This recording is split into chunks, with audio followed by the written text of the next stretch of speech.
Aristotle, Rhetoric and Poetics, Theory of Mimesis and Catharsis. Hello and welcome to the discourse. Aristotle is considered one of the most important philosophers, thinkers, and polymaths of the ancient world. He made significant contributions to various fields, including logic, metaphysics, ethics, politics, natural science, and rhetoric. His work laid the foundation for much of Western philosophy and science. He was born in the year 384 BC in a wealthy family of Macedonia, North Greece. He traveled to Athens as a student to seek guidance from Plato at his famous school academy and became his student. After his studies, he became a teacher in the same institute. He began teaching reasoning and debate at the academy. After some time, he returned to Macedonia and tutored Alexander the Great there. After some years, he returned to Athens, where he founded his own school called the Peripatetic School of Philosophy in the Lyceum in Athens. He died in the year 322 BC. Aristotle developed formal logic, particularly the syllogism, which became the cornerstone of logical reasoning for centuries. He explored the nature of being, existence, and reality, introducing concepts like substance, form, and matter. In Nicomachean Ethics, he argued that virtue lies in achieving a balance, the golden mean, and that the purpose of human life is to achieve eudaimonia, flourishing or happiness. In politics, he analyzed governance and human society, advocating for a mixed government and emphasizing the importance of the middle class. Aristotle studied biology, physics, and astronomy, though many of his scientific ideas were later disproven, example geocentrism. His contribution in literature and literary concepts is immense. He analyzed persuasive communication in rhetoric and explored literary theory in poetics, defining tragedy and its components.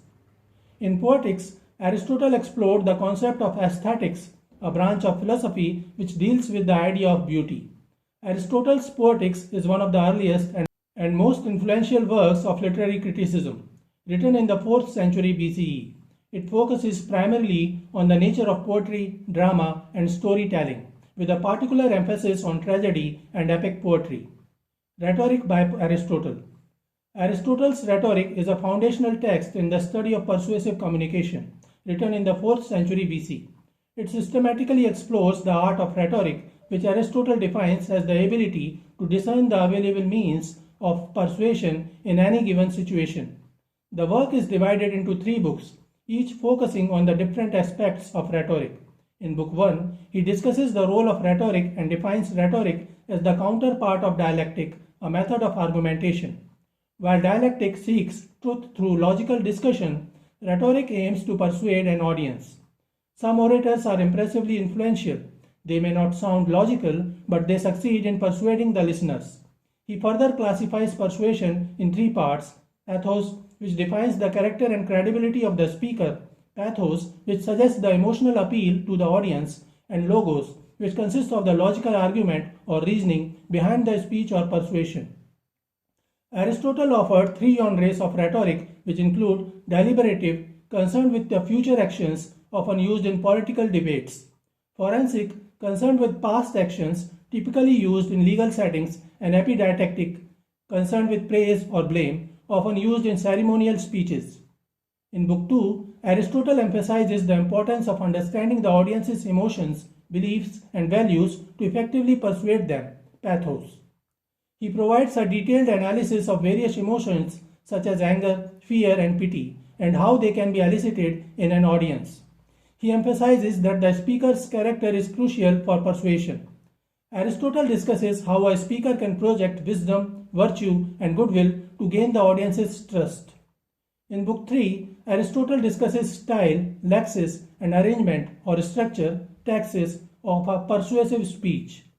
He stresses the importance of clarity, appropriateness, and vividness in language.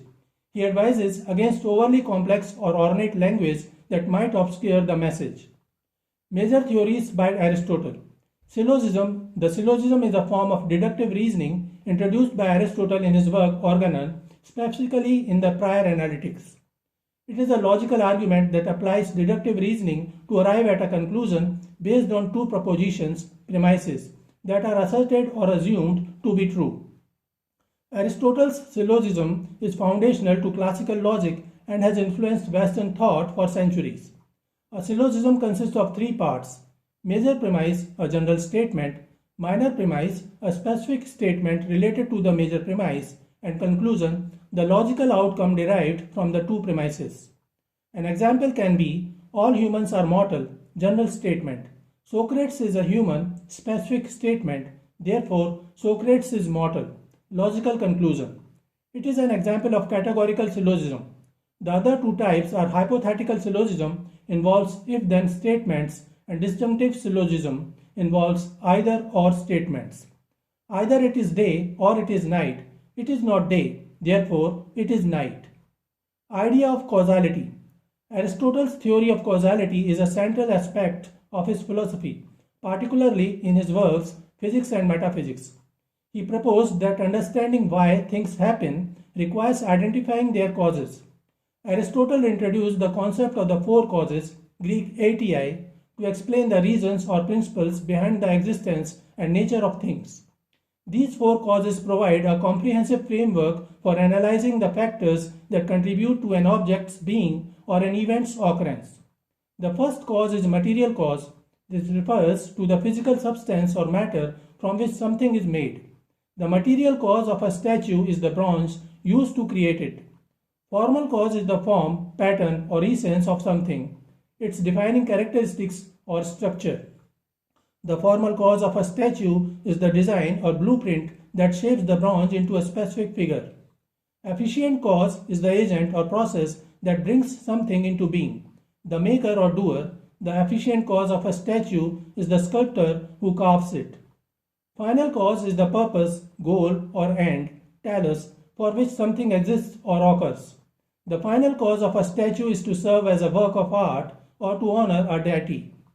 During the scientific revolution, thinkers like Francis Bacon and René Descartes criticized Aristotle's focus on final causes, advocating instead for a mechanistic view of nature based on efficient causes. The golden mean. Aristotle's concept of the golden mean is a central idea in his ethical philosophy, particularly outlined in his work Nicomachean Ethics. It represents the ideal middle ground between two extremes of behavior, excess and efficiency. According to Aristotle, virtue lies in finding this balance, which allows individuals to achieve eudaimonia, flourishing or happiness, the ultimate goal of human life. Aristotle on poetry. Aristotle and Plato had fundamentally different views on poetry, reflecting their broader philosophical differences. While Plato was highly critical of poetry, Aristotle defended it as a valuable and meaningful art form. Their contrasting perspectives can be understood through their respective works, Plato's Republic, particularly Book 10, and Aristotle's Poetics. Mimesis, imitation versus creative imitation. Plato argued that poetry is a form of mimesis, imitation, which is twice removed from reality. According to his theory of forms, the physical world is an imperfect copy of the eternal, unchanging forms. Poetry in turn imitates the physical world, making it an imitation of an imitation. Unlike Plato, Aristotle saw mimesis, imitation, as a natural and innate human tendency. He argued that imitation is a way of learning and understanding the world. Poetry, as a form of mimesis, can reveal universal truths about human nature and experience, even if it is not literally true. Catharsis. Plato believed that poetry appeals to the emotions rather than reason, which can corrupt the soul. He argued that it stirs up irrational passions such as grief, fear, or anger and undermines self-control and rationality. In Republic, he famously banishes poets from his ideal city, fearing their influence on the guardians and citizens. Aristotle introduced the concept of catharsis, purgation or purification, to describe the emotional effect of tragedy. He believed that tragedy, through its depiction of suffering and conflict, allows audiences to experience and release emotions like pity and fear in a controlled and healthy way.